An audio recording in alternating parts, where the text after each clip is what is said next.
gusta mucho empezar. There you go. This is yours. There we are. Pow, pow, pow. Look how fast I am. Watch. Poof, poof, poof. Every week, Caesar's like, which way is it? Is it this way? Oh, go ahead. Poof, poof, poof. That's so stupid.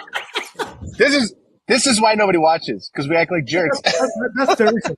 Look at the contrast.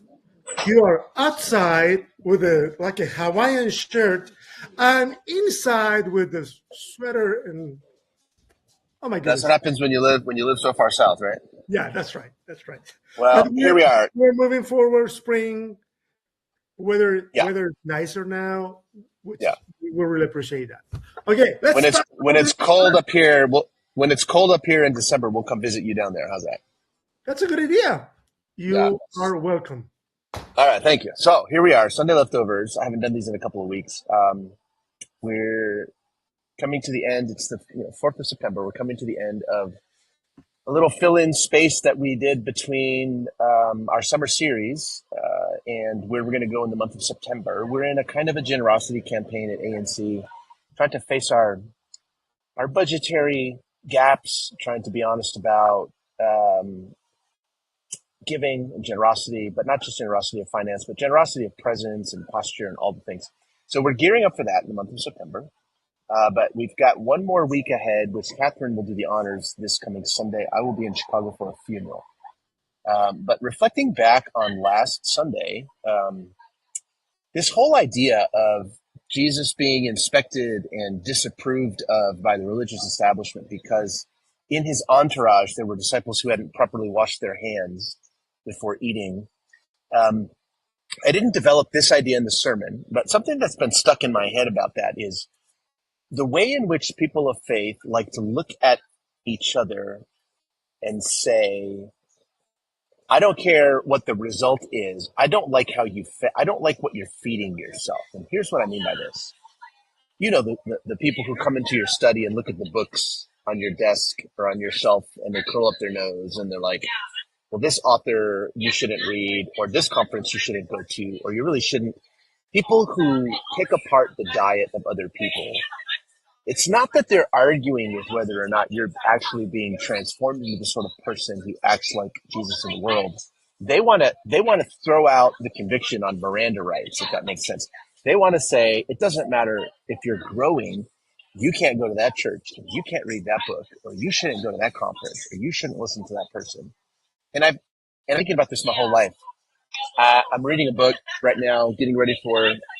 It's just a little example, getting ready for a book club I'm going to do for ANC. And this is the book, right? Learning to Walk in the Dark by Barbara Brown Taylor. The dust cover always bothers me, so I don't generally carry a book around like this and read it like this. But there was a time early in my ministry where I would take the dust covers off of a Rob Bell book and put some other one on top so that I could read it in public and people wouldn't give me a hard time. There used to be books on my shelf that I would take the dust covers off and turn them inside out so that when you're looking at the shelf, all you see is this. And that was to avoid, someone in my family coming in and saying, oh my gosh, you're not supposed to read this person. So I've been thinking about how we approve of and disapprove of each other's diets, right? So these guys come down from Jerusalem and they confront Jesus and they're not telling him the work you're doing is worthless. They're not telling him even that we disagree with how you interpret Isaiah. They're telling him, they want to blow the whistle and say, they didn't wash their hands. And it just makes me laugh because it's a complete adventure in missing the actual point. Right. What is the point? I think the point is that people are being fed. Bellies are being full. People are resting. Jesus, when you read between the lines, we don't know exactly what's going on in this chapter, but in Mark, it seems that there's the season of labor and work, and then there's a season of rest, right? And so they're in that repose, and that's when the nitpickers come and want to pick it apart and say, you don't deserve to eat, you didn't wash your hands, you don't care about the law, all these different things. And I just think it's so characteristic of Christians. It's what we do to each other, and it shouldn't be. It's like a tantrum. Or like in Spanish, we call it a berrinche, right? Berrinche. Berrinche. Yeah. Berrinche in Spanish is when you tell your kid, no, you're not going to get them the ice cream, and they kick their feet, that sort of thing. Right. But it's I, interesting. It's interesting. Yeah, I mean, there's so many names in my head right now. When you expose the situation like that, I mean, a lot of people is just trying to focus in a secondary and a tertiary point. I mean, it's not the point. It's you're way out of focus. Uh, yeah. happen What all if the time. we, yeah. What if we asked ourselves simpler questions like, are you well? Are you fed? Are you growing? Not how are you doing it, or who are you reading, or what retreats are you going to, or what meditation style are you using, or are you dabbling in this is what is apropos to our people. I don't know about your folks at Amor Original, but uh, sometimes the questions will be, can I explore Buddhism? Can I explore even Islam? Can I have had people in my congregation explore sort of Judaism in some of its more Western forms and some of its more American forms? And when people come to me and they almost sheepishly admit, well, I'm exploring this over here because for the moment it feels like the books that I usually read, or Christianity right now just isn't as interesting to me. It doesn't seem to. I never worry about someone's spiritual diet. I just don't. I think the things to worry about would be the books that you would open that would say this is the only thing to read, or don't trust other authors, or Right. same basic posture of the Pharisees that basically tell Jesus, if Like you the book. don't do it our way. Yeah, like the book that says we are right and the rest of the world is wrong. Go tell them something like that. That's right. That's Uh, right. That's right. it's, Yeah, I think that's the when it comes to sustenance, I think anything that you take in the right measure, that you metabolize in good time, I think can be turned into something useful. I think it can be turned into growth. I could tell you explorations of things early in my college career that concerned people in my life, and I'm thinking of doing some more graduate work starting next year, and it won't be in Christianity. It's not going to be in the books that I've already read and spent my entire life thinking through. It's going to be in a broader, more of a comparative religion space. And so, I guess if that concerns people, then we'll be a very concerning sort of group of people. But it's funny to me that I think the point is that bellies were full. So we were in John 7. I'm pretty sure it was John 7, John 6 or John 7. And instead of coming in with um, an open ear and an open heart, they come in wanting to discount good fruit, good ministry work based on some technical compliance. And it's funny, people who do compliance for a living, and I work with some of those in my side career, people who do medical compliance, the things that they have to focus on so many times just misses the big picture. And the big picture is people's lives are being improved. People are growing, people are learning to see, people are becoming aware. Or as my friend David might say, people are waking up. And why would we slow that down by saying, you did it wrong? Isn't the point you did it, right? you know, Yeah. when well, as soon as you start to talk, ideas come to my mind. In the last part, this came to my mind. It reminds me the time when John the Baptist was in jail, and he was kind of concerned about if this Jesus was really the Messiah. I mean, it is worth it for me to be here and that Yeah. guy out there. So he sent the disciples to ask him, is that you, or Are you really the one? Right. Are you really the one? we Yeah. need to expect someone else, wait for someone else? And he didn't argue with them. He said, come and see, come and see. Yeah. People heal. He started, Blind people are seeing, the lame are walking. Yeah. Yeah. hey, you know your text better than me. So, Well, I know in English, in Spanish, probably. right. Yeah. Yeah. But you know that it's like this is the gospel. Yeah. These are the good news. Yeah. Yeah. Yeah. It Lives reminds me, it transformed. also, that's right. And it reminds me of the words, and I had this in the sermon, but I edited it out.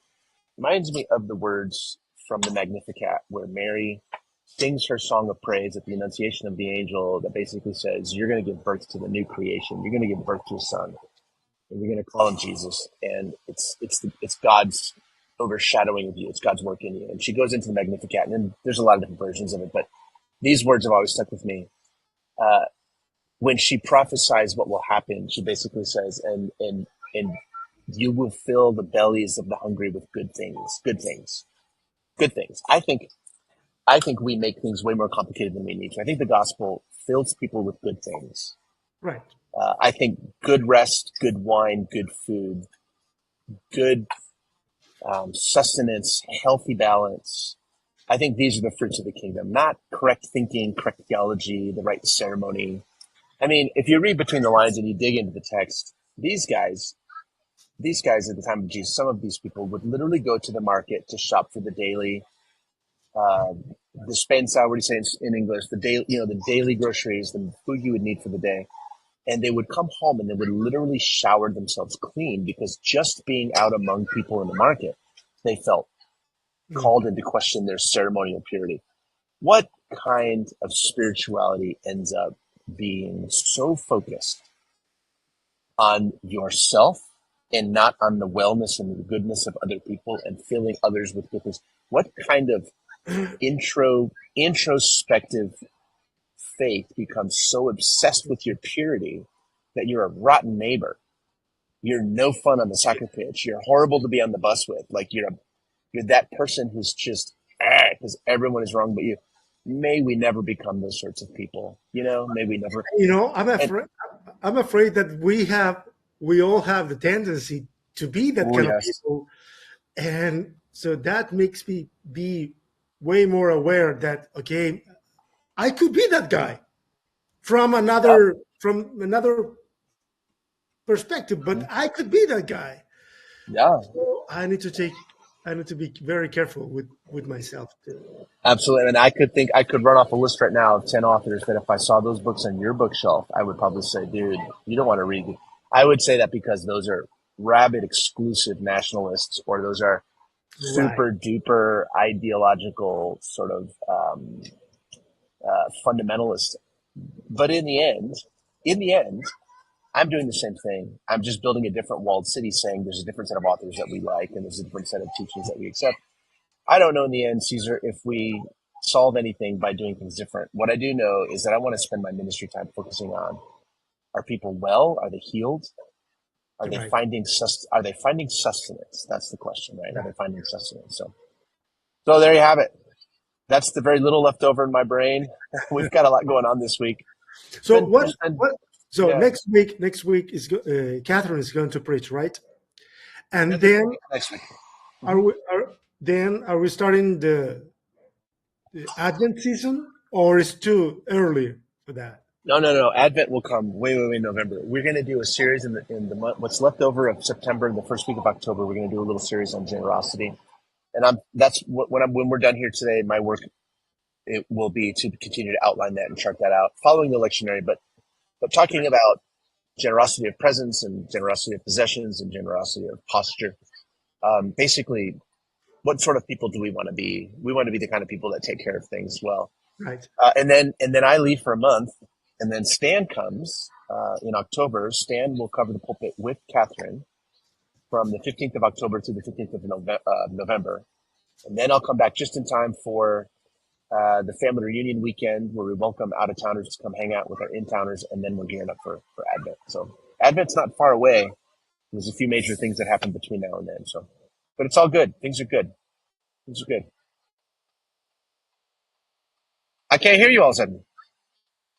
Oh, no. Yeah. There you go. Yeah. I was reflecting that,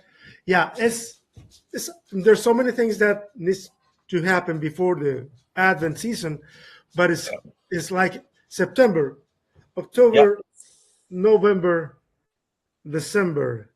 Yeah. There you go. Yeah, we're there. And then we start all over again. It's incredible. All right, buddy. Well, it's good to see your face. It's good to punch your face.